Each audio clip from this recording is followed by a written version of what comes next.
Hello, good afternoon. Hello, Tony. Hello, Edu. Welcome to all listeners and watchers. We are presenting today, as you may see in the screen, Persona by Ingmar Bergman. Go ahead, Tony. Oh, yes, right. Last week we talked about the film Serial Mom. I'm sorry. Hi, everyone. I forgot to say hi. Thank you to anyone who is watching this video. And yes, as we said last week, while we were discussing the film Serial Mom, um, we were going to discuss this weekend another film that remade us, and this is my choice for this video, and it is Ingmar Bergman's 1966 classic masterpiece, Persona. Yeah. Edu, are you still there? Yes, I am here. I wanted to leave you all the room for you. No, you didn't have to. I'm kidding, but I know it's a very special movie for you. It is for me too, Yeah. because I've tried to make it one of my favorite Ingmar Bergman films. Yet I find it very hard. So I wanted to ask you, how would you describe the synopsis of the film? I wanted to start from there. Yeah. Well, this is a very complex film to make a synopsis of, but you can boil it down to uh, the story of a stage actress called Elizabeth. She is played by Bergman's muse Liv Ullmann, and yeah, she's a stage actress. And during a production of Elektra, she suddenly goes completely mute. She stops simply speaking without any explanation, and yeah, she gets medical treatment, and it turns out that she is completely healthy, but she simply will not speak. So, yeah, the conclusion is that her issue is, yeah, of a psychological nature, and because of that, her doctor recommends that she takes some time out in a secluded island where she will be taken care of by a nurse called Alma, and she's played by another Bergman regular called Bibi Anderson. And both women go to this secluded island. And given that Elizabeth, the stage actress, cannot speak, Alma feels compelled to talk and talk and talk, and to fill up the silences, of course.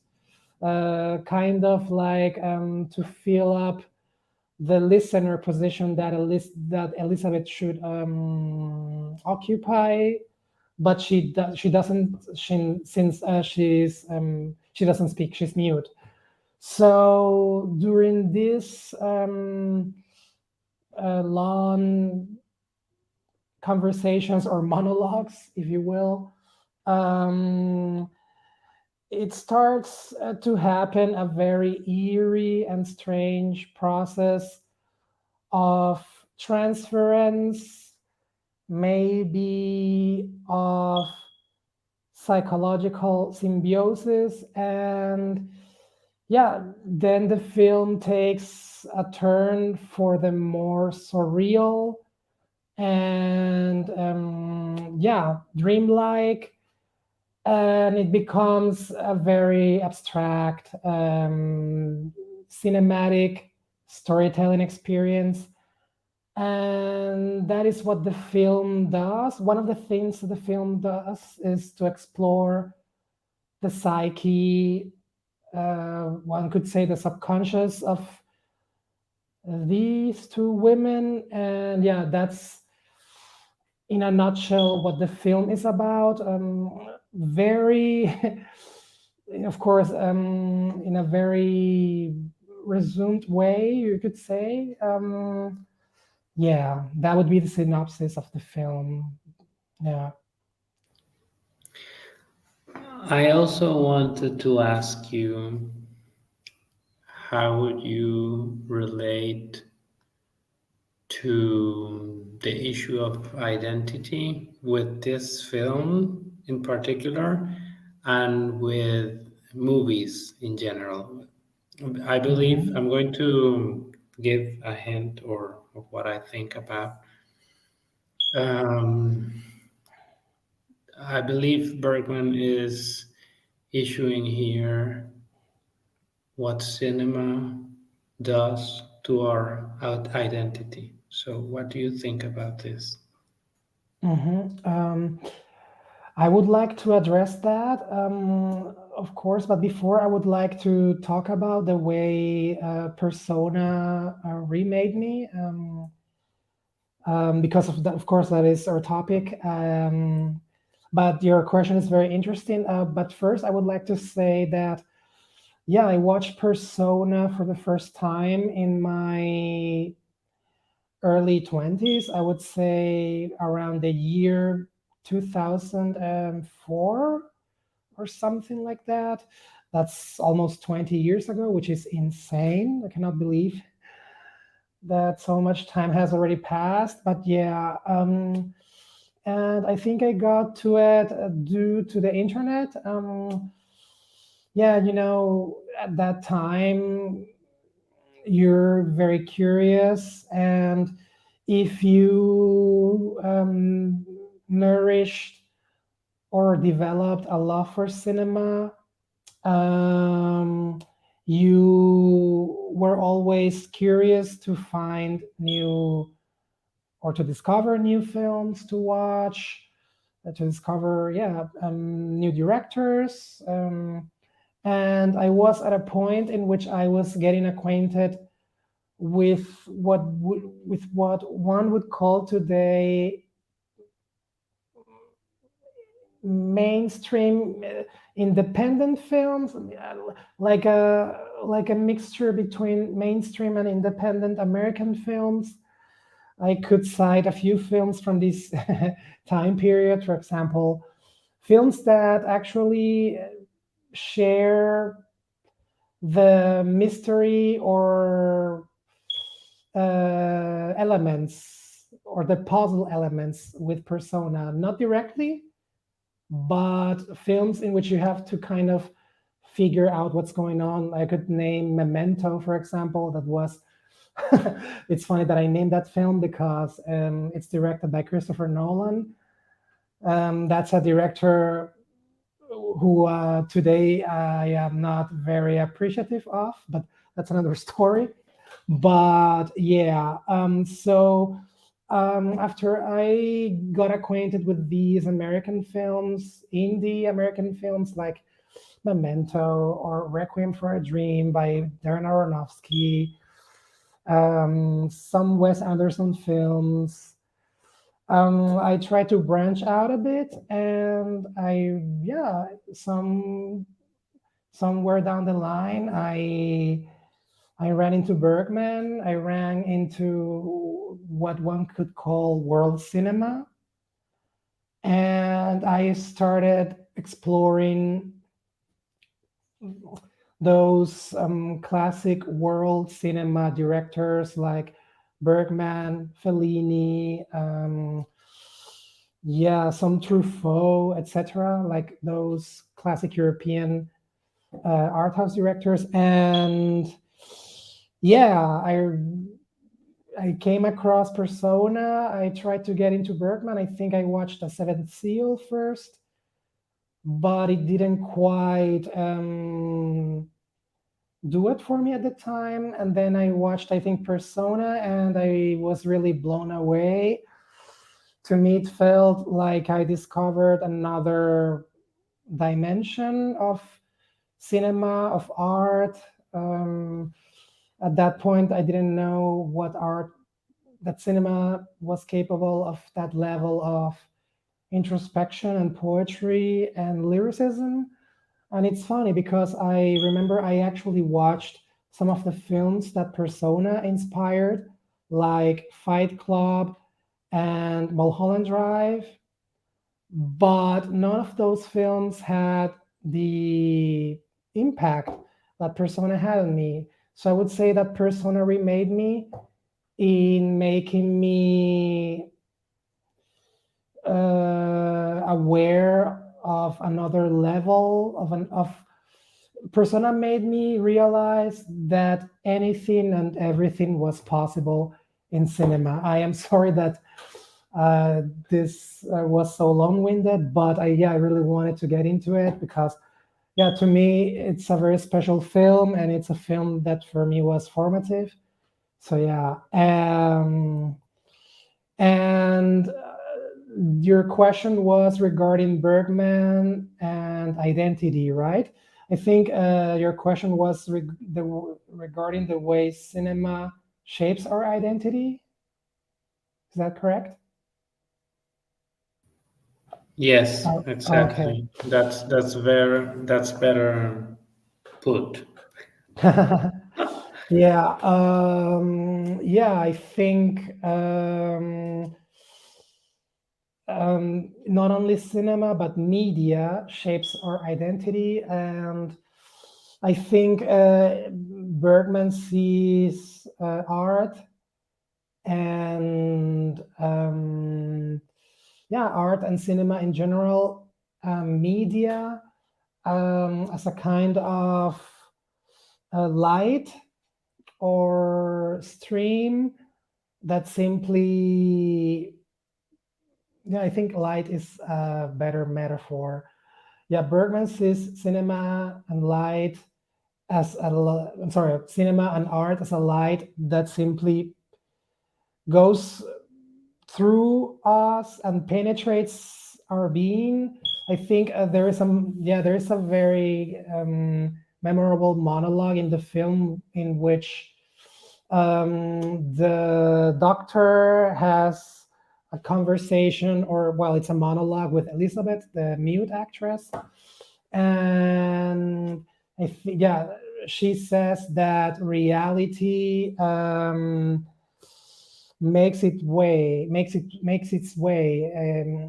regardless of one wants to shield away from it or not. And I think Bergman sees cinema and art as the same way.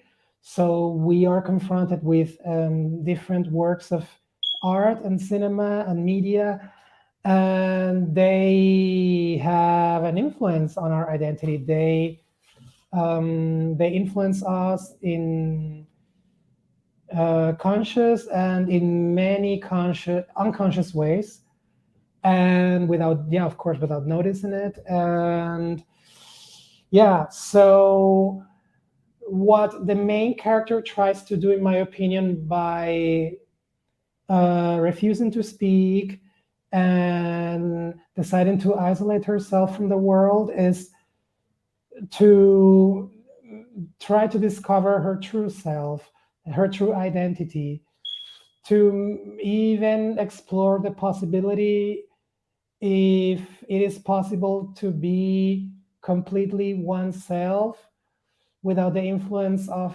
yeah, the outside world or media, cinema, etc.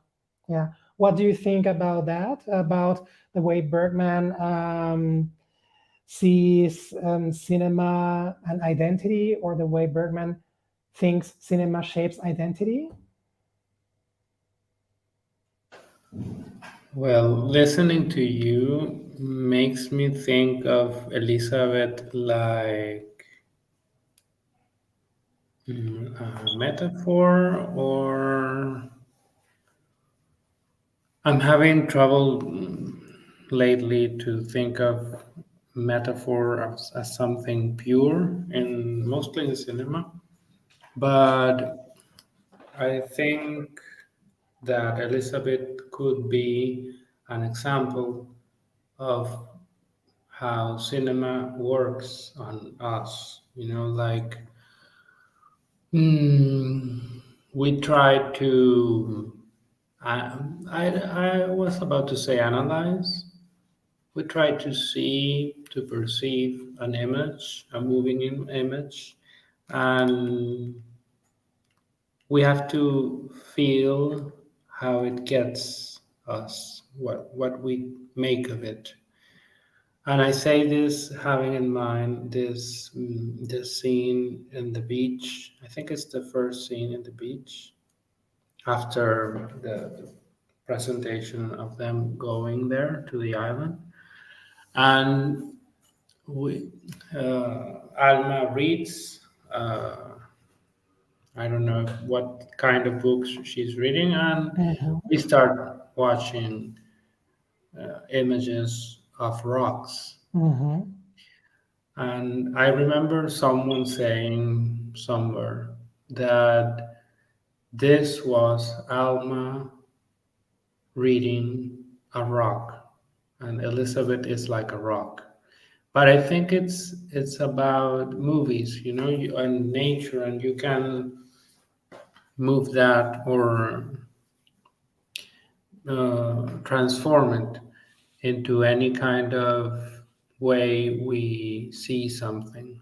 I mean, we have to pay attention to it, uh, feel it in the same way this movie makes us. I I've seen it many times, and I saw it last week. I watched it last week, and there's something very radical about it. Very Yeah. that it's the way Bergman to tell us. Um, he wants to shake us. I don't know how to put it, but Yeah. it's not gimmicky. It's like the intensity of this movie. Obviously, there's the thing with the monologues that are thought provoking, and also in the case of the psycho. Well, I think she's the psychiatrist. I'm not totally sure. There is this irony and this confrontation to Elizabeth that it's. I always remember you saying that Berman has this ironic way of seeing things, maybe subtle, and that's the perfect sample, that scene that you Yeah. talked about. And I think from there, it's like the scene in the hospital where Elizabeth sees the television and there's someone burning, Yeah. and after we see I think those up are close, Vietnamese monks who are. yeah, Yeah. Yeah. there's this thing in this film that it's not only about movies and the relationship between them. I know it could be only about that, but it's how the the war in the past century affected them too, and the consequences of that, the two world wars. But I think there's something suggested there that keeps shaking the film in general. And that's why I was asking about the identity, because even though for a long time I thought it was a problematic film because it's sometimes it's too obvious, almost at the end, and we've talked about this before, that maybe he doesn't need to repeat some scenes, and we understand they are blending in. I wish they were blending in and not crashing. I don't know if I explain myself, but sometimes it's too shocking. And the beauty between the two performances makes me want something more harmonious. I don't know if that's the word, but Bergman makes it more traumatic or shocking. Yeah, So maybe I'm not being too clear, but that's how the film, that's what the film makes me feel, like there's this shocking encounter between a nurse and an actress who decides to go mute, which could be the example of cinema in 100 years ago, a bit more, 120 years ago, like all the alternatives that cinema gave us to understand reality, that it's in the same at the same time it's like the rock we keep seeing, it's very concrete, it's not abstract. This is a film about how we can identify with one another, and it's not it's something challenging, you know and it really moves me, the film, though I have more intimate, uh, I feel other Bergman movies closer to me, but this one hit the core, to put it some way. You wanted to say a few things. no, Sorry. no, I just remember um, the last time I think, or the second to last time I saw it, I watched the film in the cinema. It was an open air cinema, and I can clearly remember that by the time the final monologues came, by the time the final monologues came, a girl, well, a young woman behind me was in tears. Yeah, and yeah, I was also very, very moved. It's very visceral what's being expressed in those monologues. And I think the film couldn't be more harmonious because it's about a psyche that is having a nervous breakdown. It's a psyche that is probably being destroyed. It's about the destruction of the an identity, and of course that opens up a kind of worms, and many people have, of course, tried to analyze the film. I mean, I think I read in an article, yes, I read in an article once that alongside Citizen Kane, Persona was the most analyzed film in film history. So yeah, I mean, the interpretations are countless, but yeah, of course, that opens up the can of worms if it's actually even two separate women or just two sides of one psyche that are struggling against each other to see which one has the upper hand. And of course, there you can also open another can of worms and mention Carl Jung. Is Alma the light side and Elizabeth the shadow, or is it the other way around? I mean, the interpretations are just endless. You could go on for, yeah, decades trying to explain, pin down what this film comes down to. But I think that's the beauty of it, and there is, I think, a very beautiful paradox about the film, and that's something that Bergman understands very well on a fundamental level as a storyteller. His films are very complex, but at the same time, somehow simple. And Persona is a film that is very complex, but paradoxically, you also get a lot of substance to hang on to, sort of speaking. So it's a film that simultaneously reveals itself while also concealing itself.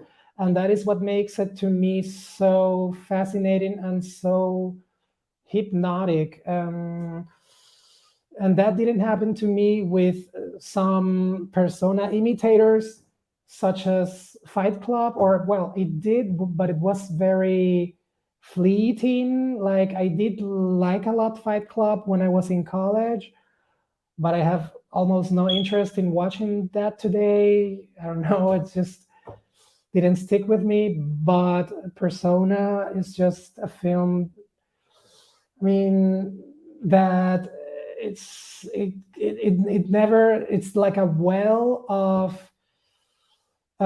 depth and complexity and beauty and mystery, and it's a film that simply is infinite in a way. And it's, I just think it's so beautiful. The images, I mean, they have been imitated to death at this point, but still they are so powerful. It's so poetic. Yeah, I mean, I could just go on and on about it, because yeah, I think it's the film that really that has influenced me, I think, the most. Yeah, it's just, it's to me really an absolute work of art. Yeah, what can I say? I love this film so much. I like what you said about light in the film and how it guides us in a way, um, because it could be, the film could be about the horror of identifying with each other, which is, there's something about it. There's some horror about it, Well, the but film it, has some horror influences, or like yes, very vampiric moments, and that's of yes, course, and yeah. I felt it more this time, but that could be the irony of Bergman playing itself, because it's not a horror movie, okay, It's, or I mean, depends, of course, on your definition of horror. I mean, if it, I don't think it belongs to the horror genre, but I think it could be classified under psychological horror in a way. Like it's disturbing. Yeah, it's it's a, definitely disturbing, and that's where I think Bergman misses a bit. I mean, if he hadn't those two, well, three women playing the beauty of identifying each other faces, that's a whole, in Bergman the face is fundamental, you know, yeah, and this blending in, and the one side of Ullman's face and the other side Anderson's face is like the one of the biggest examples. If he didn't have that, well, it would be about anything else. But I think there's more beauty to it than just the horror of uh, taking care of each other, which can be horrifying, but it can also be fulfilling. So he knows how to play with this. idea that there's a woman that doesn't speak at all. I mean, how he gets away with the subtlety that everyone is having a monologue because she doesn't speak. She's always present in the scene, but there's no dialogue. And what the other character is saying works for both, or works both ways, and that's where the cinematography comes in. That's where the performances are there, like giving you shades of this light. And light is darkness too, and monologues are silence too. So he,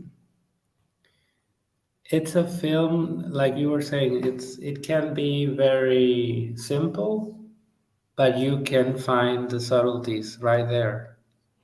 Yeah, an example of that paradoxical, I'm sorry, an example of that paradoxical nature is, for example, a long monologue that Alma tells, in which Alma tells a story about, it's a sexual story about a sexual, yeah, I'm getting a bit, how do you say, repetitive. It's a sexual encounter on a beach, and the words, the narration is so vivid that it feels like you actually saw the sexual encounter in pictures, in images, as a part of the movie, but you didn't.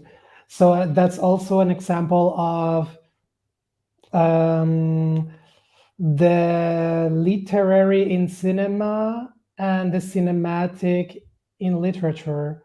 And I think it's really brilliant how Bergman goes to the essentials. Like Yes. he wants to get to the very essence of what cinema is, and he understands that cinema cinema is preceded by literature in some way and by painting. So that's really Bergman trying to going to the furthest, yeah, I would say the furthest regions of our understanding of what, yeah, art is. And yeah, of course, the film, I think it's very intentionally radical. I think Bergman really wanted to kind of start anew with his filmmaking, and you realize or notice that the films after Persona have a very self-referential, or yeah, I would say postmodern quality to them. And yeah, it was also a time in which art and filmmakers were getting very self-referential. They wanted to reflect about the nature of cinema. And yeah, Bergman also participated in it, but he was very radical. Yeah, and he associates um, reaching a breaking point in cinema with reaching also a breaking point to our identities. How the individual has reached a breaking point in society. In yeah, you're very right when you say, when you allude to the trauma of the Second World War and also subsequent wars, the war in Vietnam. So the individual or the artist is trying to understand the individual, and the only way to do that is to deconstruct himself and deconstruct, hence deconstruct also art. And that's what we see in the film. It's a breaking down of cinema to start anew, and also the breaking down of identity, also to hopefully heal and start anew. For such a grueling disturbing and hard film, one could almost interpret the ending as a kind of how do you say that? When two people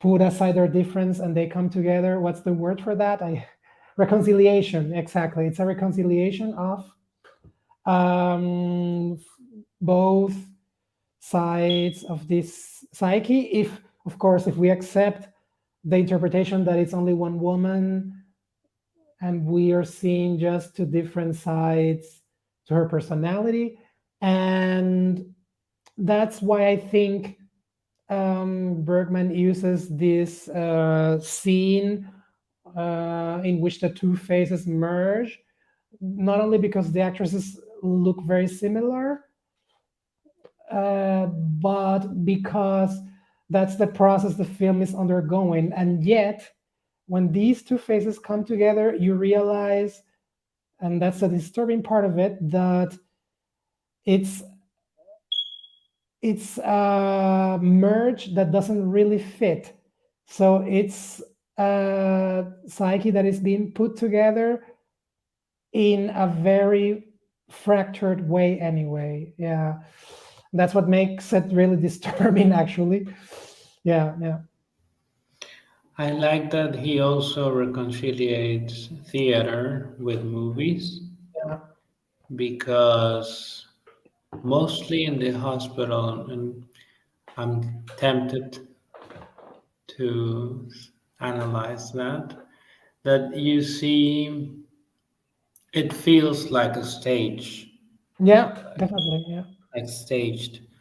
The when they are at home, when they are in the island, it looks more like a real place, Yeah, and absolutely. that's very conscious of him that each media allows cinema to find allows us cinema allows us to find meaning in that. um, Listening to you, I think the movie is the actual nervous breakdown is on us. I think that's the experience with that movie because I feel Elizabeth so firm. Like there are subtleties in Dave Ullman's face, many subtleties. It's a battle of wills. Yeah.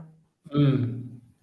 Even yes, even Bibi Anderson, she looks the most fragile, but she's firm as well, and she leaves.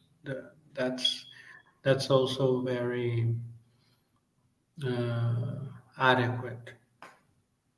But as a moviegoer, I would say that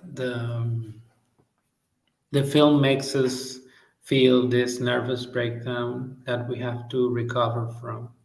And I would say that nervous breakdown would be finding our identity, but maybe that's too intense. I don't know. Yeah. We're we're almost up to 40 minutes. Would you like to add something else? This is a very mm, how can we put it? It's an endless movie to talk about, Yeah, definitely. uh, Yeah. to I feel each scene. So, well, let's try to close it in anyway. Yeah, no, yes, you're right. We could talk about this for hours. I think it's really very efficient in its storytelling because it's not a very long film. It's even Mm, under 1 hour and 30 minutes long, and yet it feels in some ways longer because it's so dense. mm, And it doesn't matter how many times I watch it. I think I may have watched it like 6 or 7 times overall. I cannot completely 100% know it by heart because it's so complex in that even under 1 hour and under 90 minutes, it's really so it's very yeah, it's short, it's very efficient in that way, but it's at the same time just so grand in its presentation, Mm. in its scope, in yeah, in all the ideas it tackles, and in its imagery. I mean, the images, yeah, they really stay with you. So yeah, I think the film is available on YouTube. You can watch it there. It's yeah, it's up there. It's available for you to just watch it and let Very yourself, accessible. Yeah. yeah, let yourself simply be submerged in it and simply let the images wash over you. Yeah, it's really, it's very poetic. It's really, and it's visually very unique. So it's going to be a very singular experience for you. Yeah, I cannot recommend it highly enough. If you have an open mind, because yes, it is an experimental film. So yeah, you have to simply be open and absorb it with an open disposition. Um, so yeah, I cannot recommend it highly enough. It's one of my very favorite films. Yeah, and I also wanted to comment on a viewer who was very nice and who left a message, who posted a message in the two videos that we have posted so far on the channel. Her name is La Mujer del Escritorio. I know her actually in real life. Thank you very much for these very interesting comments and very funny comments. I am very sorry. We're very sorry that we didn't reply to them. We're new at this. We're still getting the hang of how to conduct a channel, a YouTube channel. And so this is all very new to us. But we're trying to learn and we're trying to get better at it. And yeah, thank you very much, La Mujer del Escritorio, for your great posts. And yeah, we will reply to them. And we really appreciate, we're very thankful for the support that you've given us. Also, by um, making our channel more visible, telling other people about it. That's a very lovely gesture. So I really appreciate it. And I don't know. Do you want to say anything else about the film, Eduardo? Edu? Not for now. Yes, I repeat that invitation you just made about watching the film. It is on YouTube. And yes, for anyone interested, try to keep an open mind, and Persona will wash over you, definitely. Right. So I want to say goodbye for now. Thank you to La Mujer del Escritorio. Thank you all for your support and listening to us. And any suggestions you have, they will be more than welcome. And we will see you next weekend. We don't know yet what we're going to make a video of, right? We have to think about it. We have to think about it, but we'll come to to we will know soon. Great. So thank you very much for this conversation. It was, as always, fascinating to talk about it, to talk about this film in particular.